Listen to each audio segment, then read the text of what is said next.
Teka muna, tapusin natin sa isang pangmalakasang good news ang araw ng Martes. Pangmalakasan dahil isang batang Pinoy ang nag-uwi ng karangalan para po sa bansa, mga kapuso. Abay, swabbing moves lang naman ang kanyang ipinakita sa dance floor.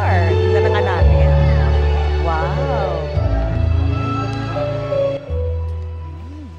Meet Aidhen, Benny, Dick, Lomio, Atienza.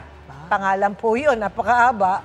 Ang 12 years old at tubong Oriental Mindoro na pambato ng Pilipinas sa kakatapos lang na Merle Lion Open Dance Sport Championship 2025 sa Singapore nitong August 3. Mga kapuso, hindi lang isa, dalawa o tatlo, kundi 10 gintong medalya ang kanyang inuwi.